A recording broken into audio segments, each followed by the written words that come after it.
अस्सलाम वालेकुम dear students, welcome to learning with Mutahir. आज जो हम डिस्कस करने जा रहे हैं जी MGT 401 की असाइनमेंट नंबर 1 फॉल 2023। अच्छा जी, टॉपिक क्या है जी? Cash flow statement. Cash flow statement 3 words का कम्बिनेशन है। Cash means not only cash, cash means cash plus cash equivalent. Cash के अंदर क्या आ जाएगा? कैश आ जाएगा, बैंक बैलेंस आ जाएगा, और क्या जो कैश के इक्वल हो मार्केटेबल सिक्योरिटीज। ऐसी सिक्योरिटीज जो आप किसी भी लम्हे उसको सेल करके कैश में कन्वर्ट कर सकते हो। Any time sell, collect the money. इसमें सारी सिक्योरिटीज नहीं आएंगी, ये बात ध्यान में रखना, ठीक है। अब कैश मीन्स क्या हो गया? कैश, बैंक और मार्केटेबल सिक्योरिटीज। दूसरा वर्ड क्या? फ्लो। जैसे मैं आपको समझाने के लिए बताऊं, जैसे टब में पानी पड़ा हुआ है ना, उसको हम फ्लो वाटर नहीं बोलते, लेकिन जब पानी नलके से निकलेगा उसे हम कहते हैं कि पानी फ्लो वाटर है। अब इसी तरह अगर किसी तालाब में पानी खड़ा हुआ है, वो फ्लो वाटर नहीं है, लेकिन वही पानी जब नहर से चल रहा हो तो वो फ्लो वाटर कहलाएगा। अब सेम एल्स इसी तरह बिजनेस में जो कैश कांस्टेंट है, फिक्स पड़ा हुआ है, वो कैश फ्लो नहीं होगा। वो कैश होगा जो फ्लो में होगा, जिसकी वैल्यू चेंज हो रही होगी। तो फ्लो मींस चेंज। अब कैश हो गया, फ्लो स्टेटमेंट। स्टेटमेंट मतलब ऐसा डॉक्यूमेंट्स जिसके अंदर कैश में जो चेंजेस हो रहे होते हैं उनको शो किया जाता है। तो ये कैश फ्लो स्टेटमेंट है बेसिकली।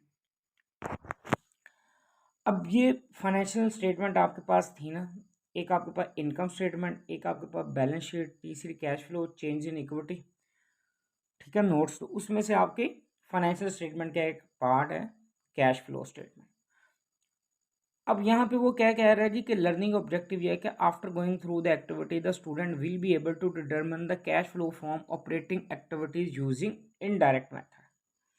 अच्छा, चाहे आप डायरेक्ट मेथड के through operating activities find out करो, चाहे इनडायरेक्ट मेथड के, कैलकुलेशन डिफरेंस हो सकती है, कैलकुलेशन डिफरेंस है, लेकिन आपका जो आंसर है वो सेम ही होगा, ठीक है।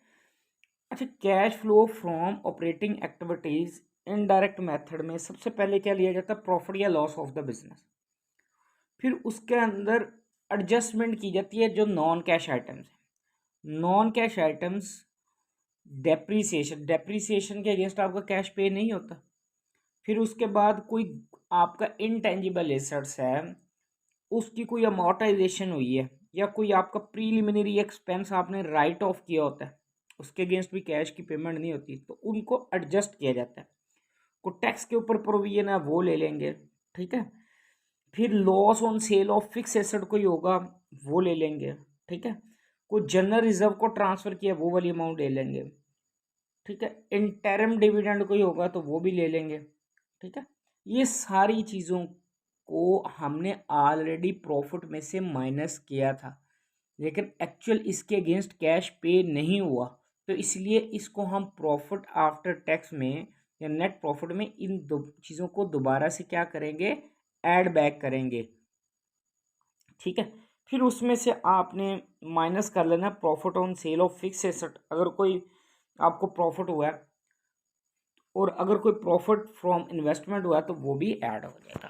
ये प्रॉफिट या loss of the business profit ही होगा, उसमें आपने ये एडजस्टमेंट करनी है। इन एडजस्टमेंट को करोगे तो जो आपके पास आंसर आ जाएगा वो cash flow from, cash flow before working capital. अच्छा, जैसे इस क्वेश्चन में देखिए, sales, cost of sales, GP, salaries, other expense, depreciation, loss on disposal of non current assets, interest charges, profit before tax, income tax, profit after tax, ठीक है जी। ये आपके पास आ गए जी। अब नेक्स्ट में आपके पास बैलेंस शीट है जी, उसमें इन्वेंट्रीज। अब देखो, इन्वेंट्रीज में 2021 में 2,30,000 था और 2022 में 2,15,000 हो गया। ट्रेड रिसीवेबल का बैलेंस 55,000 है 2022 में, 2021 में 75,000, कम हो गया ना। ट्रेड पेएबल्स का भी इसी तरह 62,000 2021 में था, 2022 में ज़्यादा हो गया। एक्रूड इंटरेस्ट आउटस्टैंडिंग आपके पास जो एक्सपेंस है, फिर टैक्स पेएबल है, एक्रूड एक्सपेंस है, आउटस्टैंडिंग एक्सपेंस है। अच्छा देखो, सबसे पहले आपने प्रॉफिट बिफोर टैक्स में ऐड कर लेना है जो आपके पास एडजस्टमेंट नॉन कैश आइटम्स हैं। अब profit before after tax, sorry, वो आपके पास है 1,99,000। तो 1,99,000 के अंदर पहले आप adjustment of non cash item ले लो। Adjustment of non cash item में आपके पास क्या है जी, डेप्रीसिएशन है, इसको ऐड कर लो। फिर उसके बाद डेप्रीसिएशन का बैलेंस आपके पास कितना है, 30,000। Loss on disposal of non current assets ये कितना है, 5,000। तो ये 35,000 बन जाएगा टोटल। तो 1,99,000 में इस 35,000 को ऐड कर लो तो आपके पास आ जाएगा cash flow before working capital. अब वर्किंग कैपिटल के अंदर क्या आएगी, जो आपके करंट एसेट्स और करंट लाइबिलिटीज में जो चेंजेस आ रही हैं। अब करंट एसेट्स में कौन कौन से करंट एसेट्स में चेंज है, इन्वेंट्री। अब देखो, इन्वेंट्री का बैलेंस 2021 में 2,30,000 था, अब 2,15,000 है, कम हो गया, इसको ऐड कर लो। डिक्रीज इन करंट एसेट में अब आपके पास इन्वेंट्री का बैलेंस क्या हो जाएगा, ऐड। फिर ट्रेड रिसीवेबल, ट्रेड रिसीवेबल भी आपका करंट एसेट है, 75,000 से 55,000 हो गया, कम हो गया, इसको भी क्या कर लो, डिफरेंस लेना, 75 में से 55 वो भी ऐड कर लो।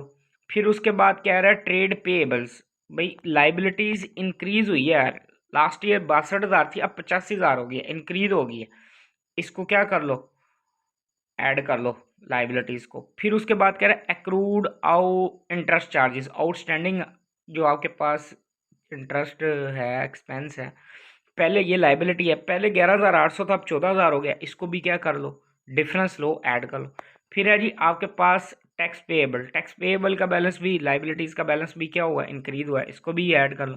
फिर इसी तरह एक्रूड एक्सपेंसिस, इनको भी सबको डिफरेंस देखो, 10,500 अब कितने हो गए, 14,000, इनको डिफरेंस लो, उसको क्या कर लो, ऐड कर लो। तो ये सारी चीज़ें जो होंगी इन सब के बैलेंस, इसमें माइनस कोई नहीं होना। माइनस कौन सा होता है, अगर कोई करंट एसेट का बैलेंस इंक्रीज हो। तो इन्वेंट्री देखो ना, 2,30,000 थी, अब 2,15,000 हुई है, वो तो कम हुई है, करंट एसेट है इन्वेंट्री। तो करंट एसेट का बैलेंस अगर इंक्रीज हो तो माइनस करते हैं ना। अब ट्रेड रिसीवेबल भी करंट एसेट है, उसका बैलेंस भी कम हुआ है, ठीक है, सही है ना, देखो ना, देख लो, इन किधर गया आपका इन्वेंट्री का, 2,30,000 से 2,15,000 है, ठीक है, ये डिक्रीज ही हुआ है करंट एसेट्स का। अगर ये इंक्रीज होता आपका करंट एसेट फिर हम माइनस करना था, ठीक है। ये आपके पास जी इस सब्जेक्ट्स की सोल्यूशन फाइल अवेलेबल है, किसी बच्चे को चाहिए मेरे व्हाट्सएप वाले नंबर पे कांटेक्ट कर ले, सोल्यूशन फाइल अवेलेबल है। इस सब्जेक्ट्स की क्लासेस भी मिल जाएंगी अगर किसी बच्चे को चाहिए। इसके अलावा MGT, fin, MGMT, MKT, BNK, HRM, किसी भी सब्जेक्ट्स की सोल्यूशन फाइल चाहिए मिल जाएगी। थैंक यू, अल्लाह हाफ़िज़।